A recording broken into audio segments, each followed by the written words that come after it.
Barbershop conversation, guys. Feel free to hit the subscribe button. So I haven't shared this information with you guys, but follow me on Instagram. I got 2 weeks to go. Camp is going good. I uh, I weighed 157 this 157 after my workout today, and Silent Heroes. But I've been negotiating with the Pablo Escobar family the past 2 weeks on producing a movie and a documentary. Right, his brother reached out to me, Roberto, and coincidentally enough, I was in the boxing gym when he called me. And if you follow me on Instagram, you probably heard the story already. But I was excited. I was like, "Damn, I can't believe I'm getting this story," right? And then I began to think about my family because uh, um, they said I just Wikipedia this information, and through the conversation I had with his brother, he amassed or was responsible for 80% of the cocaine in the world, right? He was making $21 billion a day, which made him the seventh richest man in the world. And then I began to think about my community, right? I've had tons of family on drugs. I got cousins and uncles and family members and friends doing 20 plus years in prison over cocaine, right? And we've it's been glorified in our community. And the calm down has been like the calm down in terms of my excitement of him actually reaching out to me and me wanting to do this movie with him, right? And I was super duper. When I say I was excited, I was excited. It's kind of like when I got the call from recently. Kenny Porter called me and asked me to help him out with something. And when Sam asked me to do the movie with him and Floyd, it's an equal level of excitement, right? But I've never had the emotion flip so abruptly when I sat down because I'm doing the contract now. The screenshot is a picture of the contract, which got finalized today, and I just ship it over. I got to get it translated, but uh, it's just a real humbling. I've never had this experience in my life on a in a professional level, not in a real life issue. It happens quite frequently, right? But on a professional level, I've never had the hourglass flip flop so quickly, and I began to think of how much he's hurt my family. I wouldn't say he's not fully responsible, but what he created, that monster he created, and how it's affected the black community still to this day.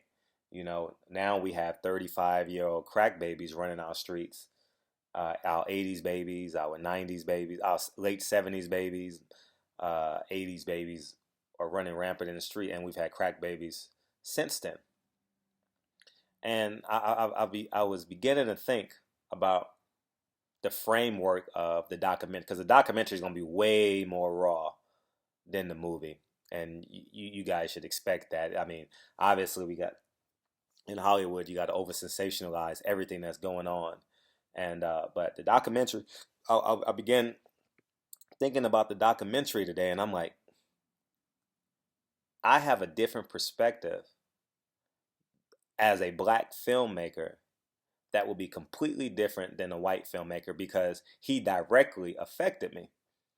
One would imagine that the drugs that landed in Miami got to Harlem, USA, and in turn, my cousin and ended up selling drugs and did over 20 years in jail. A few cousins. I got a few cousins. I got a cousin that just got out for murder.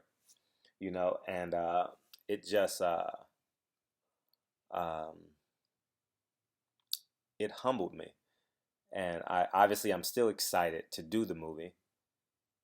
And then the flip side, I'm like, I got there has to be a segment in this movie or the documentary where I allow him to understand how what they did affected my community and affected me directly. And so it's just a unique perspective. You know what I mean? And and just to offer some encouragement, guys, because I know I have a lot of artistics. I get emails from you guys rather frequently now about ideas how to start something. I'm an independent filmmaker, guys. Um, you know, how I get my movie deals is basically through friends and developing relationships, right? And it's just being honest and straightforward with people, man. You know, uh, and I know it's overused and rarely used, but being genuine, there's no, you can't quantify that in terms of how much money you make, how much money you could potentially earn. And I know we need money to obviously survive in this world, but all of my movies has been just being a good dude, man. You know what I mean? Like for real. Like friends telling me about this film. Uh, Sam and Floyd trusted me. Uh, the Porters entrusted me, as you guys saw with their last fight. And now Pablo Escobar. And how I got this deal was through one of my girlfriend's boyfriends. That sounds one of my female friends' boyfriends. He was doing a basketball camp in Colombia. And check out how this works. He was in New York the night of the Berto. I'm gonna tell you how the universe works and how good things happen. I was obviously, you guys know I was in New York covering the Berto Porter fight, and uh, coincidentally, her boyfriend was in New York at a basketball camp, and I posted on Instagram or something like that the night before, and he saw it. And he says, "You in New York? Hey, I want to come to the fight Saturday night." I said, "Cool, come on down." I was gonna buy him a ticket, whatever I had to do, right? And but I went up to the head security guard, black dude, probably 6 foot, 6'1", you know what I mean? And I was just real genuine with the dude, man. I was like, I'm working the fight, man. Uh, Actually, Porter was about to walk in the ring because you hear the gospel music and you're like, oh, here comes Porter. And I said, man, I'm gonna just be one. This is my friend from California, man. Coincidentally, he's in New York the same time I got. Can you let the guy in? The security guard let the guy in the Barclays Center, and he came on down and he watched the fight. And obviously, I worked him down to the media area, and it worked out really well. But that's just an indication of how, when you're honest and genuine, that night happened well. And then he called me and says, I got an idea. I met Pablo Escobar's brother while I was doing a basketball camp in in Colombia, and he wants to do a movie. And I'm like, so you know what I told? I said, nigga, why didn't you have him sign a contract there if you know you got me in your hip pocket? Fuck the bullshit. Fuck the player. Sign that contract today. And he laughed. He's like, man, what do you know I'll buy? I just want to make. I said, no. Whenever someone drops you a fucking golden nugget, and all of us in our life will receive one, two, three, maybe four, five, six, seven golden nuggets in our lifetime. But it's about capitalization. Wisdom is the application of intelligence. You can be as smart as you want to be, but applying knowledge and intelligence to an action is wisdom. So it took time because Berto Porter fought April 22nd, and now we're in June. So it took about 35 days, right? He called me 2 weeks ago. We was on three-way. I was talking to him through an interpreter, and he was gun-ho excited. I've gotten 3 phone calls from him since. And it's just phenomenal how life works when you're really, really in tune with what you believe in. I mean, as I told you, I'm an independent filmmaker, man. And I wish I can do this full time, you know what I mean? But when you're an independent filmmaker, you get lump sum monies. This project, you make no money on this project. You make money on this project, you don't make money on this project. But, you know what I mean? Fortunately enough, I've hit gold, you know what I mean, with my past projects, Emmy nominated for Cracking the System. Uh, I had Michael Jordan in my first film, which you guys are going to see. I'm gonna drop that with the Floyd Mayweather. Just got off the phone with Sam, uh, and we're supposed to fly out to Vegas sometime soon, within the next week or so, to talk to Floyd about combining it with the Conor McGregor Floyd Mayweather fight and the promotion of it. And so it's just surreal. Getting back to the genesis of me doing this video, it's just surreal. When I say I was excited when I got the phone call, I was excited. You know what I mean? When Ken called me yesterday, I was excited.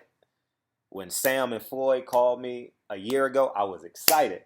But this is the first time where I saw the other side of my excitement when doing a professional project in terms of me being a filmmaker. It flipped today. Yesterday and today, it flipped. And I was like, damn, my cousins, my family members, my friends that are addicted to drugs in the 70s and the 80s came from this guy. And I can't wait for you guys to see my creation of this. I can't wait for you guys to see the stuff that I've done. So anyways, man, barbershop conversations, man. Uh, just conversations I had with myself. So keep plugging. Y'all motherfuckers out there, keep plugging. You know what I mean? And YouTube is amazing because it connects me with the world. You know what I mean? And it's just keep plugging, y'all. Good things will turn into great things if you keep plugging. Trust your ability to work hard. As Will Smith say, there's two things going to happen when I'm on this treadmill. Either you're getting off first or I'm going to die. And that's just the mentality you must have. Since this is a boxing channel,